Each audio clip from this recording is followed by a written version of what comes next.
আসসালামু আলাইকুম প্রিয় দর্শক, আশা করি ভালো আছেন। এনসিপি কি ইসলামিক দলগুলির সাথে জোটে যাবে নাকি বিএনপির সাথে জোটে যাবে নাকি বাংলাদেশ জামাতে ইসলামীর সাথে জোটে যাবে? কোন দলের সাথে তারা জোটবদ্ধ হবে, এই বিষয় নিয়ে এই ভিডিওতে আলোচনা। আপনারা দেখেছেন যে অলরেডি কিন্তু বিএনপির ভারপ্রাপ্ত চেয়ারম্যান তারেক রহমান তিনি বলেছেন যে 24শে জুলাইতে যারা অভ্যুত্থানে যারা নেতৃত্ব দানকারী দল, তরুণদের দল, তাদেরকে আমরা আমাদের সাথে রাখতে চাই। এরকম একটা বক্তব্য কিন্তু তারেক রহমান তার একটা সাক্ষাৎকারে তিনি দিয়েছেন। এনসিপির একজন ঊর্ধ্বতন ব্যক্তির কাছে জিজ্ঞাসা করা হয়েছিল, আপনারা কি বিএনপির সাথে জোটবদ্ধ হবেন কি না? তখন তিনি সেখান থেকে উত্তর দিয়েছেন যে আমাদের মধ্যে আলোচনা হয়েছে, কিন্তু এখনো চূড়ান্ত কোনো সিদ্ধান্ত হয় নাই। আলোচনা হয়েছে বলতে বিএনপির ঊর্ধ্বতন কর্মকর্তাদের সাথে, যারা একেবারে আপ লেভেলের স্থায়ী কমিটির সদস্য, তাদের সাথে এনসিপির বৈঠক হয়েছে, বাট তাদের সাথে মানে জোট করবে কিনা এরকম কোনো সিদ্ধান্ত হয় নাই, সেটা জানানো হয়েছে এনসিপির পক্ষ থেকে। এমত অবস্থায় আমার ধারণা যে এনসিপি বিএনপির সাথে জোটে যাবে না। বিগত 1 বছর বা তারও বেশি সময় ধরে অভ্যুত্থানের পরবর্তীতে বিএনপির সাথে এই জুলাই অভ্যুত্থানে নেতৃত্বদানকারী যেই সংগঠন, তাদের দল এনসিপি, তাদের সাথে বিএনপির সম্পর্ক কেমন ছিল সেটা বিশ্লেষণ করলেই বোঝা যায় যে এনসিপি এই জোটে যোগদান করবে না। যদিও এনসিপির জন্য বিএনপি আজ ঘোষণা করেছে কমপক্ষে 20টি আসন এনসিপিকে ছেড়ে দিবে বিএনপি। এনসিপি যদি বিএনপির সাথে জোটে যায় তাহলে 20টি আসন দিবে তাদেরকে, এবং এই 20টি আসনে এনসিপিকে জয়লাভ করানোর জন্য বিএনপি তাদের হয়ে কাজ করবে, এটা ঘোষণা দিছে। কিন্তু এই ঘোষণার পরেও আজকের একটা রিপোর্ট আপনাদেরকে পড়ে শোনাই। পিআর সহ 5 দাবিতে এক টেবিলে এনসিপি সহ 4 ইসলামিক দল। তার মানে এনসিপি পিআর চায়, বিএনপি পিআর চায় না। বিএনপি এক মেরুতে পিআর বিষয়ে, এনসিপি আর এক মেরুতে। এনসিপি আন্দোলনে নামছে পিআরের জন্য, বিএনপি আন্দোলনে নামে নাই, বরঞ্চ তারা পিআরের বিপক্ষে নামার ঘোষণা দিছে। এমত অবস্থায় এনসিপিকে যতই টানুক বিএনপি, তাদের সাথে জোট হওয়া সম্ভব না। মাত্র বলা চলে যে নাই, সম্ভাবনা নাই, পার্সেন্টেজ আমি দিলাম না, নাই।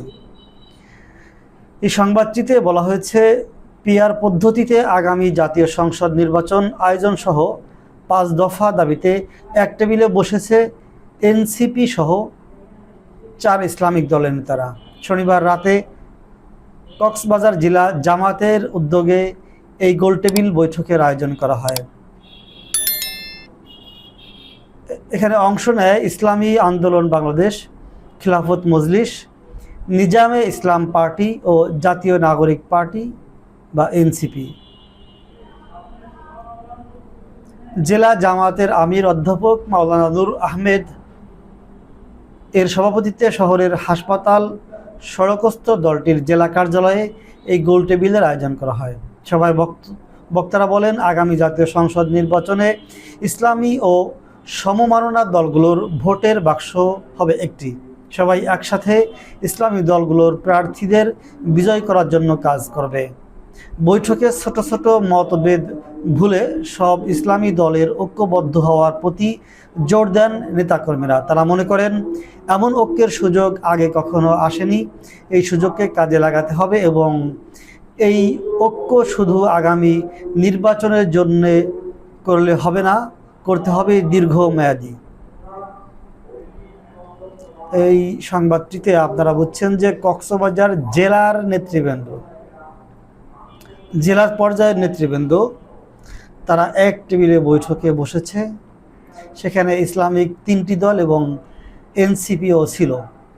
এনসিপিকে আমরা ইসলামিক দলের মধ্যে টানি না, তবে সমমাননা দল বলা যেতে পারে, কারণ তারাও তো মুসলিম। তাদের মধ্যে হিন্দু নাই তা না, হিন্দু আছে। বাংলাদেশ জামাতে ইসলামীর মধ্যে হিন্দুদের কমিটি আছে, আপনারা দেখেছেন। অনেকেই প্রশ্ন, জামাতে ইসলামী তারা ইসলামিক দল, হিন্দুরা কেন এই সংগঠনে আসে? আসলে জামাতে ইসলামী শুধু ইসলামিক দল তা না। এই দলটি সৎ, ন্যায়পরায়ণ, ইনসাফ ভিত্তিক একটা রাষ্ট্র প্রতিষ্ঠার আন্দোলন করে আসছে বহুত আগে থেকেই।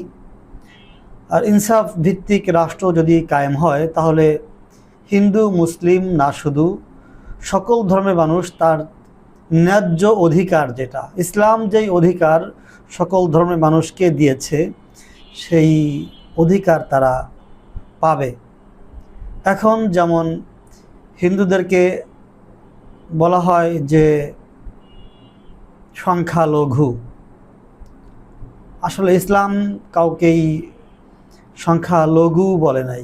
ইসলাম সবাইকেই যার যার ব্যক্তিগত এবং যার যার ধর্মীয় স্বাধীনতা এবং ধর্মীয় যে অধিকার দিয়েছে, সেই অধিকার সকলেই পাবে, এটাই।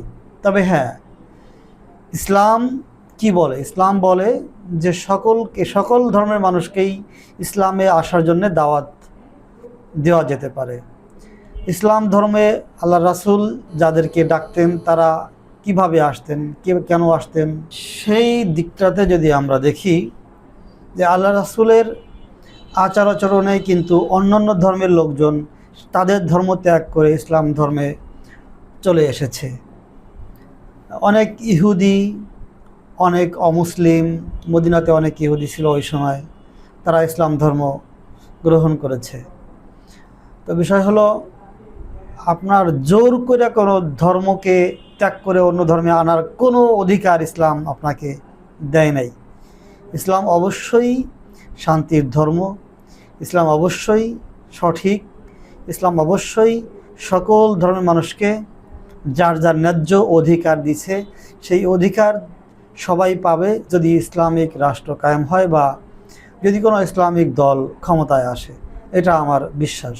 তবে হ্যাঁ, সকল দলের মধ্যেই কিছু বিবাদ সৃষ্টিকারী লোক থাকবে, এটাই স্বাভাবিক। আল্লাহ রাসূলের সময়ও সাল্লাল্লাহু আলাইহি ওয়াসাল্লাম অনেক মুনাফিক ছিল, যাদেরকে আল্লাহ রাসূল নিজেই জানতেন না যে এরা তার ভিতরে থেকে তার বিপক্ষে কাজ করতেছে। কোরআনে এই বিষয়ে কিন্তু আলোচনা আছে। তো বিষয় হলো, হিন্দু ধর্মের মানুষ যে ইসলামী দলে আসতে পারবে না, এরকম কোনো বিধিনিষেধ ইসলামে নেই। যদি কেউ এরকম প্রমাণ দলিল দিতে পারেন, তাহলে আমার ভিডিওর নিচে অবশ্যই কমেন্ট করে আমার সাথে কন্ট্যাক্ট করার চেষ্টা করবেন। আমি আপনার দলিল দেখতে বা জানতে প্রস্তুত আছি। অবশ্যই আপনার দলিলের পক্ষে আমি আমার যুক্তিতর্ক উপস্থাপন করব। বিষয় হলো, রাজনৈতিক বিষয়গুলি হচ্ছে যার যার ব্যক্তিগত বিষয়। কে কার দলে যাবে সেটা তার ব্যক্তিগত বিষয়। এক ব্যক্তি এক দলে যাবে, আরেক ব্যক্তি আরেক দলে যাবে না, এটা যার যার ব্যক্তিগত স্বাধীনতা। কিন্তু একটা দল যদি হস্তক্ষেপ করে যে তুমি অমুক দল করতে পারবে না, সেটা হচ্ছে বেইনসাফি, সেটাই হচ্ছে ফ্যাসিবাদ, সেটাই হচ্ছে অন্যায়, অবিচার। আমরা এটার পক্ষে কখনোই থাকতে পারি না। দর্শক, নেক্সট ভিডিওতে আবার আলোচনা হবে। আল্লাহ হাফেজ।